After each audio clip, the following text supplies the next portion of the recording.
सर्वशक्तिमान पिता धन्यवाद करते हैं आज के सुंदर बाइबल अध्ययन के लिए। खुदावन हर एक को बड़ी बरकत आशीष करे पिता, यीशु नाम से मांगती हूँ, आमीन। हम पढ़ेंगे अजूब की किताब एक अध्याय। अजूब की प्रथम परीक्षा।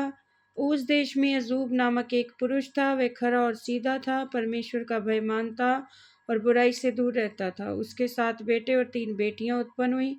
उसके 7,000 भेड़ बकरियां, 3,000 ऊँट, 500 जोड़ी बैल और 500 गदहियां और बहुत से दास दासियां थीं। वरन उसके पास इतनी संपत्ति थी कि पूर्वी देशों के लोगों में वह सबसे बड़ा था। उसके बेटे बारी बारी से एक दूसरे के घर में खाने पीने को जाया करते थे और अपनी तीनों बहनों को वे अपने संग खाने पीने के लिए बुलवा भेजते थे। जब जब भोज के दिन पूरे हो जाते तब तब अय्यूब उन्हें बुलवाकर पवित्र करता और बड़े भोर को उठकर उनकी गिनती के अनुसार होम बलि चढ़ाता था। क्योंकि अय्यूब सोचता था, कदाचित मेरे लड़कों ने पाप करके परमेश्वर को छोड़ दिया हो। इसी रीति अय्यूब सदैव किया करता था।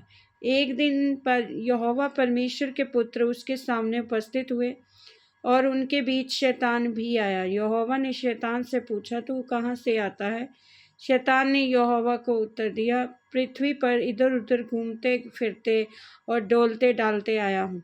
यहोवा ने शैतान से पूछा, क्या तूने मेरे दास अय्यूब पर ध्यान दिया है?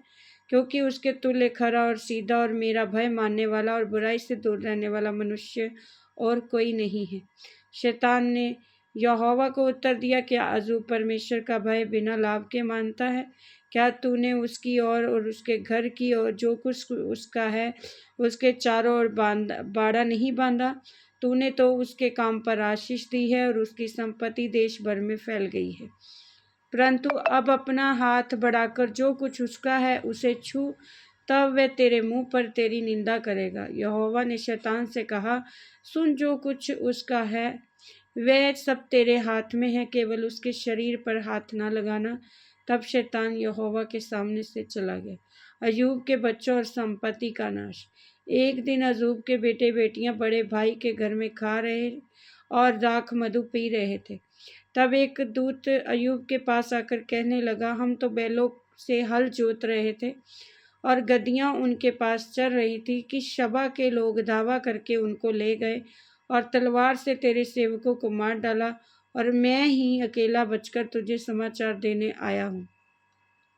वे अभी ये कह ही रहा था कि दूसरा भी आकर कहने लगा, परमेश्वर की आग आकाश से गिरी और उससे भेड़ बकरियां और सेवक जलकर भस्म हो गए, और मैं ही अकेला बचकर तुझे समाचार देने आया हूँ। वे अभी ये कह ही रहा था, एक और भी आकर कहने लगा, कसदी लोग 3 दल बांधकर ऊँटों पर धावा करके उन्हें ले गए और तलवार से तेरे सेवकों को मार डाला, और मैं ही अकेला बचकर तुझे समाचार देने आया हूँ। वे अभी ये कह ही रहा था कि एक और भी आकर कहने लगा, तेरे बेटे बेटियां बड़े भाई के घर में खाते और दाख मधु पीते थे कि जंगल की ओर से बड़ी प्रचंड वायु चली और घर के चारों कोनों को ऐसा झोंका मारा कि वे जवानों पर गिर पड़ा और वे मर गए। मैं ही अकेला बचकर तुझे समाचार देने आया हूँ।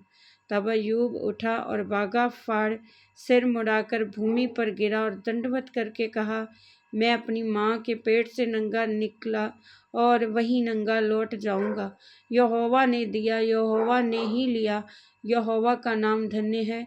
इन सब बातों में भी अय्यूब ने ना तो पाप किया और ना परमेश्वर पर मूर्खता से दोष लगाया। इस वचन के द्वारा प्रभु बहस करेंगे। आमीन। सबको जय मसीह।